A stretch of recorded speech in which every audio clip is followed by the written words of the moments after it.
Greetings, this is Timothy Halloran. I am an evolutionary astrologer, and this is being filmed at about 4 p.m. Eastern Time on Monday, December 9th. We're going to talk about the month of December, especially a full moon coming up on the 15th in the sign of Gemini. Appropriately, I am filming this video with the thorns at my feet.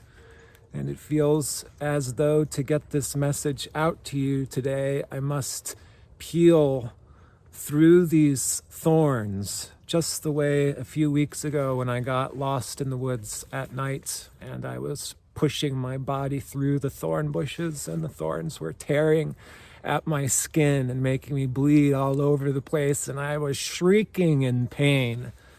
Well, this can sometimes be the feel or the experience of Chiron, the wounded healer. And wouldn't you know it, we're seeing Chiron stationing direct at 19 degrees Aries at the end of this month on December 30th. So there's some major components we're going to cover in today's videos. Mars retrograde, Mercury retrograde, which is incredibly illuminating, incredibly enlightening. This is high revelatory period and can also be a very deeply healing period. This is about recognizing patterns that could very well have been going on through our entire life up until now and making some very solid change as we can see clarity and as we can grow our awareness.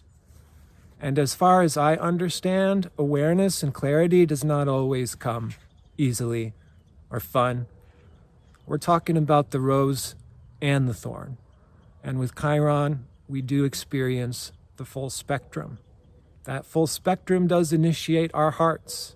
The thorn rips open our heart to the deeper well of compassion.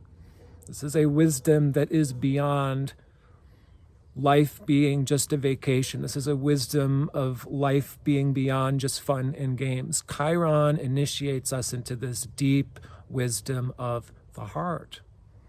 Okay, so if we're feeling a little bit of depression or a little bit of heaviness, what I've noticed, and do your own fact checking, but there's this magical number 3. So I've noticed when outer planets station, for example, there's like a 3 weeks counter.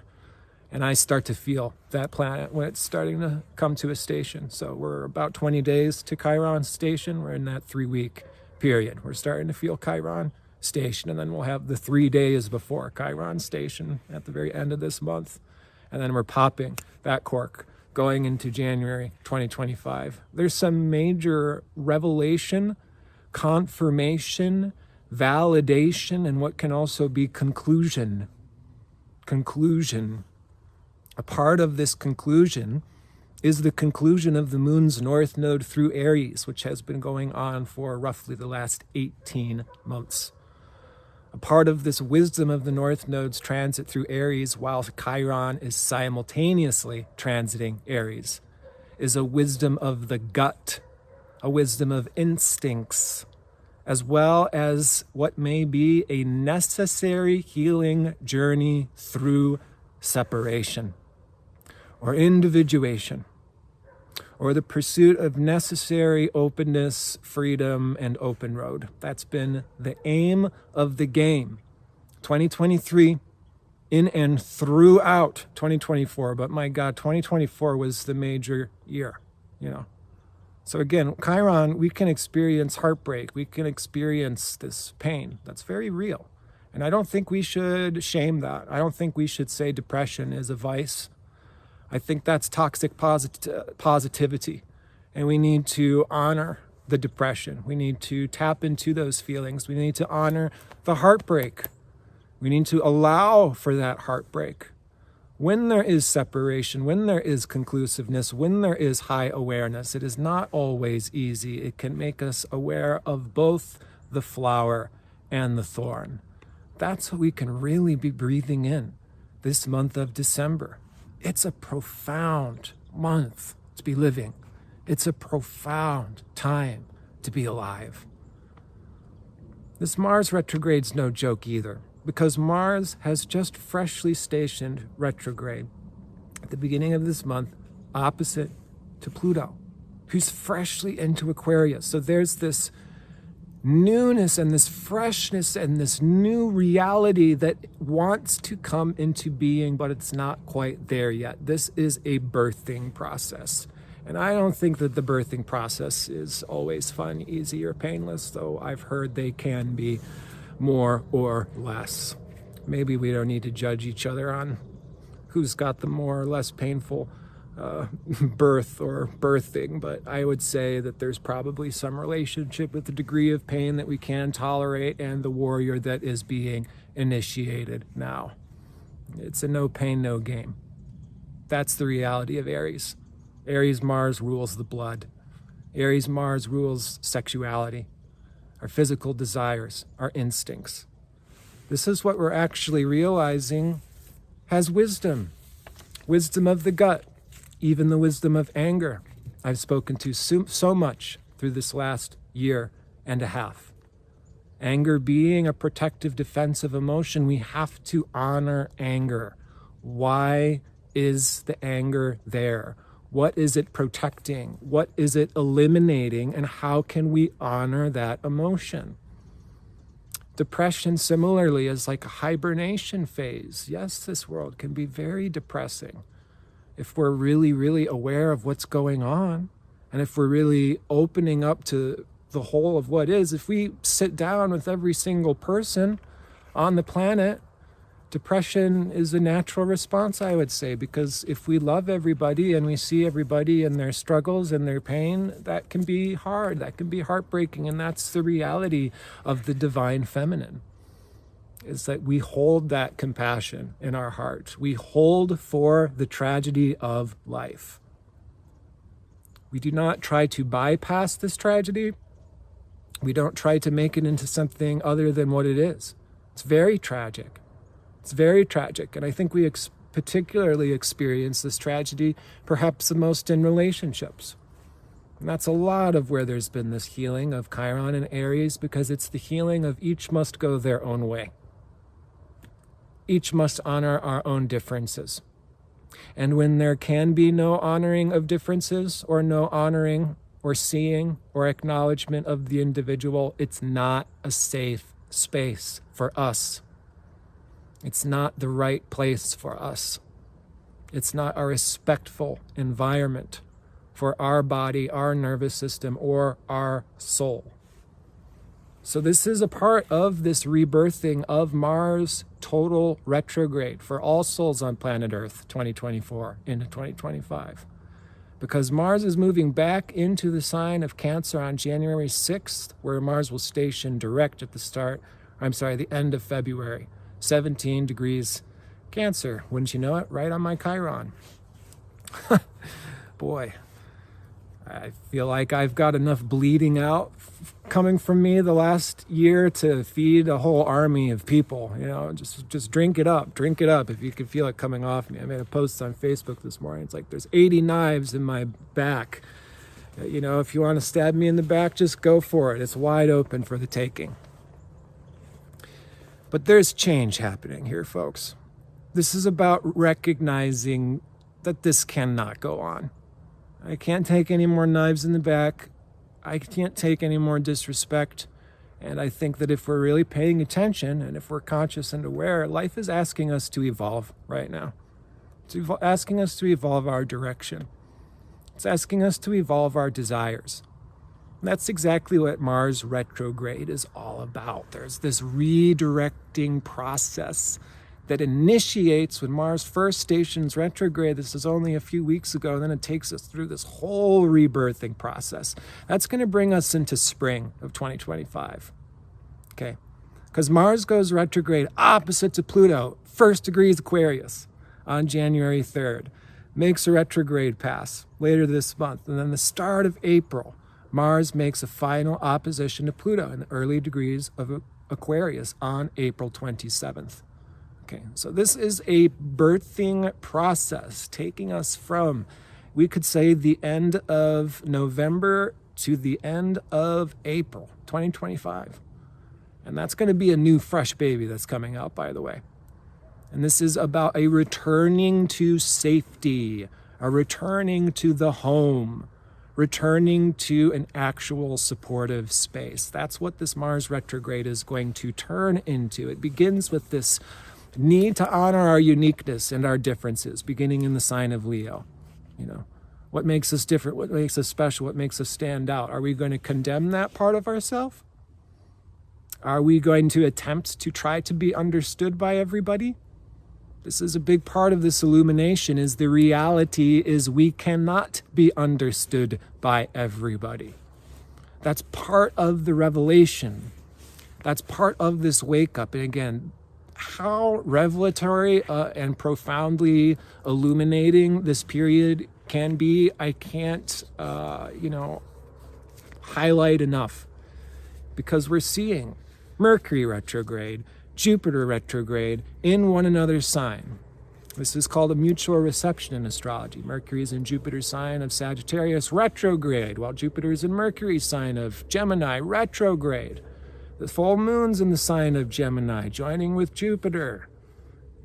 I mean, this is profoundly revelatory. What's the actual big picture here? And what's the circumstance? Because there's going to be the big picture, Sagittarius, the true, that's true always, that's true for everybody. The capital T, truth. And then there's the Gemini circumstantial truth, between person to person, instance to instance, time to time, because even the same person isn't the same person at a different point in time in their life, correct? So this is what the illumination is about. Who are we? Where are we in our process of honoring ourselves, our creative uniqueness, so that way we can create a supportive world? It's not a supportive world. We're not there. That's not been the tradition. That's not been how we've done relationships historically. That's not how we've done family or child raising historically. This is where the greatest wounding in our species takes place, is in the Cancer-Capricorn polarity. And it's wherever we've had these expectations and obligations that are what? Military style. Forceful. Overriding. Man-made. Expectations, obligations. You're going to wake up at this time and do it this way. Beep, boop, beep, boop. That's what conditioning is. The function of Saturn, the ruler of Capricorn. And we need to break the rules. Pluto going into Aquarius now, it's time to invent a whole new reality. What is and is not possible is completely up in the air, is completely changing, and is completely moving in a progressive direction. This is a highly, highly revolutionary time, highly revelatory time. And I think this full moon is particularly illuminating on the 15th. This is when Mercury is also stationing direct in Jupiter's sign of Sagittarius. The full moon's joining Jupiter in Gemini. It's like, wow, there's a profound illumination that's taking place. Now, Mercury just began his new cycle during the inferior conjunction with the sun just a few days ago, December 5th, so about a week ago. So we're already halfway through and past the halfway point of Mercury retrograde. Mercury stations direct in just a couple weeks on the 15th. Just a week here, So this is clarity. This is like downloads even, like it drops from on high type of revelation. Get struck by lightning type of a blueprint drops from on high. A book drops from on high, a new program, a new teaching. And there's new people, and there's new teachers, and there's new technology, and there's new ways to network and communicate, teach, and be heard. That's all in this full moon. That's all in this Mercury retrograde. Profound period. Again, not only can we be getting that bird's eye view and understanding, oh, okay, this is what and why is my life. This is what evolutionary astrology can bring to us. I'll let you know that. I've gotten this at this point. I've gotten this to a degree of clarity that's kind of surprising. Oh, okay, I understand what and why is my life. And why I have all the experiences that I have. That's what Jeffrey Wolf Green's evolutionary astrology drops from on high. It's a big deal. That's what I teach in my astro school at rosalilacommunity.com. And by the way, you can meet us. I'm going to have to schedule the exact date because I haven't got it totally scheduled, but sign up for our Q&A because it's going to be around that Mercury direct time that we do our Q&A at rosalilacommunity.com. So that could be a profound Q&A to join this month. If you need to get that bird's eye view of your life, your birth chart, your astrology for just $20, $30, you can join my Q&A. I think that knowing what and why is your entire life and experience is probably worth $30. I think I make this stuff available, affordable, accessible. That's the purpose of the Q&A as well as the astrology school. We can get this wisdom. We can get this clarity. We need not be confused as to what our healing journey is. Why the pain points, why the sore points, why the hurt points, as evolutionary astrology can illuminate what are the soul's samskaras. And Rasa Lila healing is all about embracing our samskaras, embracing our pathologies, embracing where we are broken, because that is where the light enters. That's what Rasa Lila healing means, that all of this life is a beautiful dance of healing. But because all of life is a beautiful dance of healing, that means that life is not perfect. Far from it. It means that life is not complete. Far from it. So we can address that. Brokenness, imperfection, thorn, mosquitoes, wars, pains, divorces, projections, backstabbings, betrayals, witch hunts. All of these things are part of the human experience. In fact, the more we evolve into a spiritual stage of evolution, the more these realities and phenomena becomes a part of our experience, because our soul's wanting to go through the heart-shredding initiation into the heart outpouring. That is the authentic healer. That's the authentic spiritual teacher. There are many false teachers out there in today's day and age. They will say that feeling bad is a sin. We should be happy all the time. And they're dissociated. They're out of body. They are manic and in mania all of the time. That's not healthy. That's not healthy. A lot of these so-called spiritual teachers, even the ones with huge congregations and huge followings, are not necessarily healthy, or even if it just looks good or sounds good or looks sparkly or sounds sparkly on the surface or on paper, that shit stinks. It's not real. And oftentimes those teachers that have the toxic positivity or the making the pain, the authentic pain of life into a vice or into a problem, those are the abusers. Those are the abusers. Those are the people that end up dishing it out and repeating the patterns while remaining fully hypocritical and in denial simultaneously. This would be the type of full moon to illuminate such dynamics. This would be the type of full moon to remove the log from our eye before we start pointing out the sticks in another person's eye.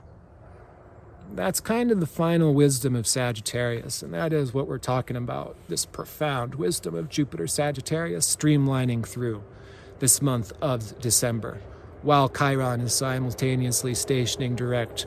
And there's the initiation of the heart, the initiation of the warrior, the initiation of the loneliness, that we each must go our own way, that each of us has our own unique relationship with God, which means that it's just us and God at the end of the day. It's just us and God at the end of the day. All of us were born from and will return to us and God at the end of the day. So there's a courage and there's a wisdom in embracing aloneness. There's a sacredness in aloneness. And there can also sometimes be a pain in necessary separation, or in the journey to getting to necessary aloneness, to form a necessary healthy connection to God that honors our soul, for our independence, for our individuality, because we're done with the cult-like Pisces age. The cult-like Pisces age is everybody dresses alike, everybody looks alike, we all paint a smile on our face, and we're all manic and out of body, and we're dissociating from this world, pretending that we're in another world, pretending that we're having these type of experiences, and what that is called is rasa basa, fake emotional experience. When we generate our own ha ha ha ha. You ever hear the fake spiritual person give their fake ha ha ha ha? When it's actually mania or it's actually disassociation, that's called rasa basa. It's almost like an infringement of authenticity. It's like a fakeness. It's really anti-spiritual because it's misleading and driving people into an unhealthy relationship to the earth, to one another, and to ourselves. Ladies and gentlemen, let's form a healthy relationship to ourselves, to the earth, and to one another. This is my request, this is my blessing, this is my pleas and thank you, as well as my prayer. And to all of us, I wish us the very best. It's going to be an amazingly profound month. I hope to see you in our Q&A this month. Go to rossalilaCommunity.com so you can double check that date. I look forward to seeing you there. Otherwise, I'll be meeting you probably the week of Christmas to talk about our next segment. And as always, protect your heart, protect your loved ones, take good care of yourself. Please always remember to take care. I wish the same for yourself and your beloveds, that you receive that support, you receive that care. It may take us a little bit of work here with this Mars retrograde. Let's be reassured that's why we're having these experiences, is to bring us into contact with greater support, greater emotional support, greater freedom and respect to be ourselves and go to the beat of our own drum. From my heart to yours again, please take care. Wishing you the very best.